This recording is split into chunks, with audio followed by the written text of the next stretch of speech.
87, I remember. Whenever I drive past there for viewings, right, there will be terracotta warriors, Ping Mayong inside guarding the development. Right? Very interesting land site. Yeah, so Jason does know East Coast very well. Hi everyone, welcome to Takeaway with Avenue 88, where we share insights from real estate industry. I'm Jackie. I'm Chantel. I'm Jason. And I'm Benny. So today we are doing something new, and this will be our first podcast on property review, and we'll share pointers on developer pricing, background, the project growth story, and the location. At the end of it, we will also give our personal opinion where we will place a check or not.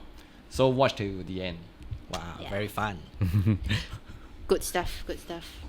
Okay, so Meyer Blue is a freehold development and it's going to be launched by end August. And let's get the one who specialized in East Coast since day one of his career, Mr. Jason Ng. Thank share you. more about Meyer Blue. Yeah, thanks, Jackie. Just to share, I've been actually focusing on East Coast for the last 14 years. So kind of like very familiar with the area there. So very quick one about Meyer Blue itself. So it's an en bloc for Meyer Park back in 2023. It's a joint venture between Singland and UOL. So it's in District 15, and to be exact, it's actually in the prime District 15 area because Meyer Stretch is a very prime area compared to the other areas in District 15. And needless to say, it's freehold because it's actually nested in the freehold area. And there's only one block of 26 stories, so very exclusive. 226 units with sitting on a 96,000 square feet land area. Unit starts from 2 bedroom. Do take note, there's no 1 bedrooms, and it goes all the way up to the 5 bedroom penthouse. And the most interesting thing to me and to everyone, I guess, is just that it's 6 minutes walk to the new Thomson Eastern Line Katong Park MRT. Wow, that's cool. Yep. So a little bit more about the developer. It's actually developed by UOL and Singland jointly, and Singland is a subsidiary of UOL. The most recent project launched by UOL and Singland includes Wharton House, which is already 83% sold, and Pine Tree Hill, which is 48% sold. Yep. And UOL is actually a veteran developer with track record of many completed projects. One of my favorite projects by UOL is Principal Garden, which the quality and the build is indeed very well done. Yes. So notably, in the Meyer area, I would say that Meyer House by UOL would be something that would be quite close to how Meyer Blue should be like, I suppose. Yeah. Meyer House is actually very close to Meyer Blue, and I personally went to the development before. Wow, I tell you, fixtures, fittings, the layout, the condo facilities, really fantastic. UOL really did a very good job there. Nice. Yeah, and so I really look forward to what UOL will do with Meyer Blue, since they are likely to going to position it in a similar way. Okay, so next I will share more about the location. Meyer Blue is located along the well sought after Meyer Road on District 15. It sits right between the newly TOP Meyer Mansion and house number 87, which is a private land. 87, I remember. Whenever I drive past there for viewings, right, there will be terracotta warriors, Ping Mayong inside guarding the development. Right? Very interesting land site. Yeah, so Jason does know East Coast very well. It is about 6 to 7 minutes walk to Katong Park MRT station. For those who are not familiar, this MRT station is located along the newly completed Thomson East Coast Line, which brings you all the way to Woodlands. So for all the Easties who always wanted to visit JB, this new MRT line now provides super accessibility. And with the upcoming RTS link to connect Woodlands to JB directly, you don't even need to drive to Malaysia anymore. So Katong Park MRT station will also be a much nearer walk compared to Tanjong Katong MRT station. Yeah, so personally I feel if it's less than 10 minutes walk, I think it's still okay because it's only like less than 2 rounds of stadium track. Yes, and with this MRT line, it gets you easily to to Marina Bay, St. Shenton Way, Orchard Road within a short distance. There are also quite a few school choices around this project. For primary school, you get Tanjong Katong, Head Girls School, and Kong Hwa. For secondary, there's Dunman High School, Chongchen High School, and Tanjong Katong Secondary School. But parents do take note, none of these schools actually falls within the 1 to 2 kilometer range. For shopping malls, you get Parkway Parade, Katong I-12, and Kallang Wave Mall. Okay, just to set a context about the area, right? Back then in Meyer Road, if you're staying in Meyer Road, to get to the nearest shopping mall, which is like Parkway Parade, it's quite a distance away because there's no buses at Meyer Road. You got to walk about maybe 7 to 8 minutes walk to Mountbatten Road and get a bus there. But now, right, it's really at your really very convenient because that's 6 minute walks to the nearest train station, your doorstep, 2 MRT stops to Parkway Parade. So it's really a game changer for the locality for this area.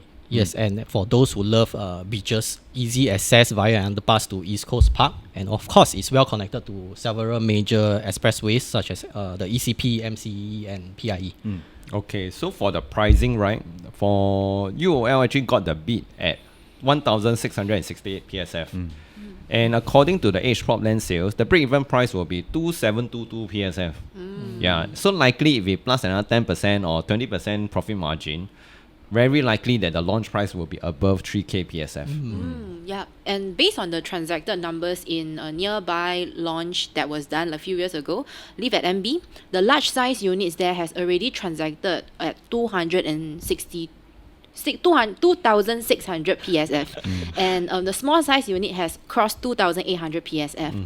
So if we add a 30% premium to these numbers, right, I think Meyer Blue as a freehold, at a price of 3,000 PSF is not that far-fetched, if you factor this in. And also correct. in terms of resale units, right, along the same street, for example, Seafront on Meyer already has got a unit transacted at the highest PSF of 2,300, and that is an older project. And also Meyer Rise, also a resale project along Meyer Road, already done at 2,700 PSF. Wow. Yeah, and also just within 2 kilometers of Meyer Blue, I also observed that there are projects that already crossed 3,000 PSF. So for example, the Continuum is also another new launch project. It has already done 3,023 PSF. And Amber Park is a newly completed project. That project has also crossed 3,085 PSF. Wow. So even nearer to Meyer Blue, Meyer House, it has also crossed the 3,124 PSF. So I really look forward to how developer is going to price this project during the launch day. Yeah, so Interesting. 3K PSF is not a 梦啊，真的会来。 It's a norm already. Yeah, it's going to be a norm. So all these resale and new launch prices will act as a price safety net for Meyer Blue. And since Meyer Blue is freehold and plus a sea view as well. Okay, let me address on the growth story potential for Meyer Blue. So let's firstly talk about the potential GLS, government land sales around the area. So there are actually two plots, one in Tembusu and one in Head Road that has no news yet. And also there was previously, if you all know, there's a Canadian international school. It's already moved out already. Yep. And that site is actually currently on URA master plan. It's actually a reserve site, yellow color. So interesting what they're going to happen there. Next, let's talk about the potential en bloc to push the prices up for not just Meyer Blue but the surrounding prices. Okay. So just a bit of facts. Casa Mayford, which en bloc in 2018, currently Mayor mentioned, is 26 years old. Katong Park Towers, which en bloc in also 2018, which is currently Live at MB, is 36 years old.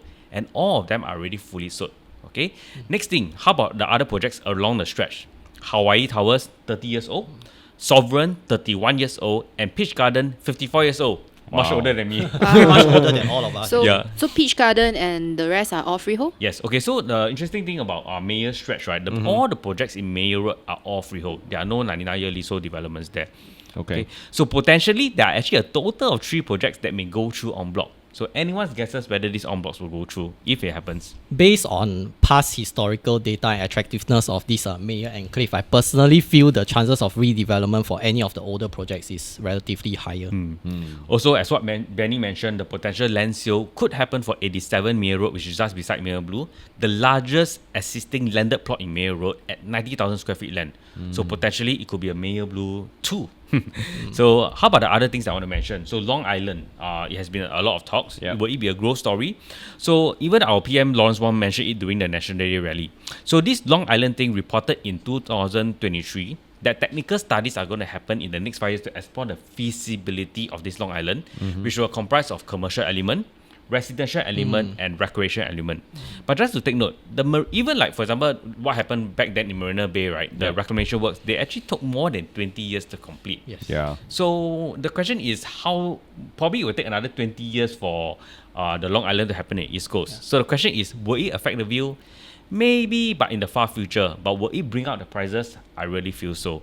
Not forgetting that actually PM Lawrence Wong also mentioned about the Marina East side. That's at the golf course area. There will be a residential side area also. So there's a lot of potential there. And also about rentability. Do take note that living in Meyer Road back then, right, transport was an issue. But now we are just 6 minutes walk to MRT. So it's very convenient for tenants who don't drive. And also there are really this certain group of tenants that are actually looking only for a sea view development. So Chantel actually did ask me back then about highway noise. If you remember that time. Oh you yeah, about that's highway right. noise. I was asking you because along East Coast Park, right, we know that like if you want to have a sea view unit, you definitely will be affected by the highway noise. It's always an issue Yeah, there. so just curious like when you're doing like resale units over there, like when potential buyers come, do they actually pose objections? Yeah, so actually definitely there's a trade-off lah. Everyone knows actually if you stay in East Coast, you want to have a sea view, you will get traffic noise for sure because of the ECP in front. True.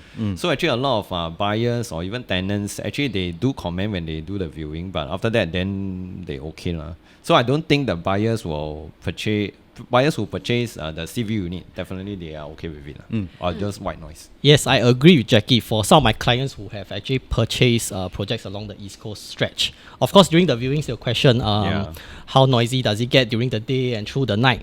But after weighing and considering the sea view against the latter, I would say most of them, if not all, will not mind the road noise after checking out how nice the view is.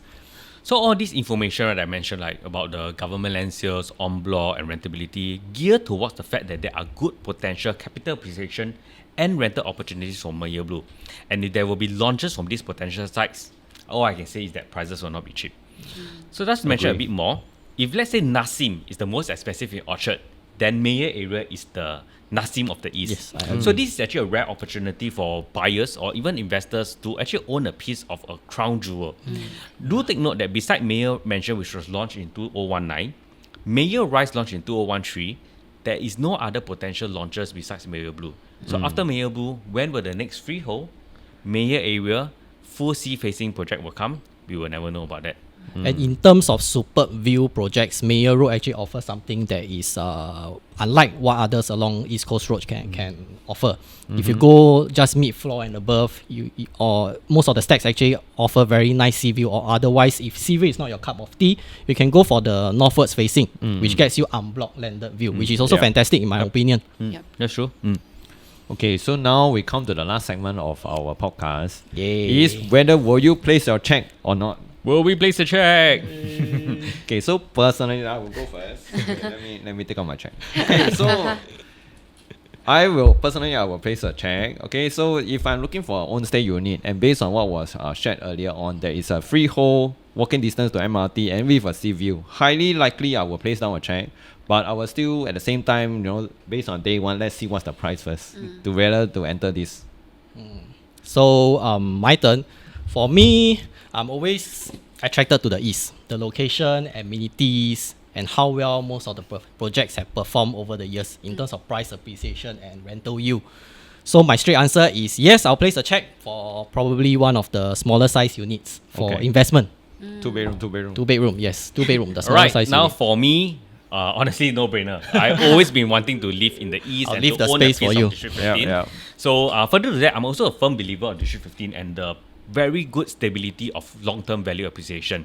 And also, I always think that this is a rare to come by ground jewel, freehold, Meyer area, sea-facing, and it's really, we do not know when the next one will come. And the price point, to be very honest, I would feel that in this current market, developer will be pricing the units competitively. So I'm confident, and my check goes to Meyer Blue. Nice. Alright, so for me, I will choose to hold my check first. Yeah, okay. Well, I always have a soft spot for East Coast, and I also really like the Meyer area a lot as well. But because of its price point, right, I believe this is going to be a luxury project. And with luxury project, I'm usually a lot more picky. So I would prefer to see the show flat already and really have a good sense of its unique offerings, right, before I decide if I want to put down a check, because I think these are very important factors when you are looking at something that is above 3,000 PSF. Yep. So after the launch date, you'll visit the show flat again this year, right? Yeah. Maybe fully sold by then. Okay, so in summary, we have 1, 2, 3. We have 3 checks out of 4. Okay, so I think it's a go for us. Yes, right? it's a go for us. Okay, so on behalf of the rest, thank you for watching this podcast about Meyer Blue. And if you want to have another review of another project on your mind, do let us know. Drop us a DM, comment below. And if you find that this review is useful to you or anyone around you, feel free to share and like the video. And we will see you soon. See you soon. Bye.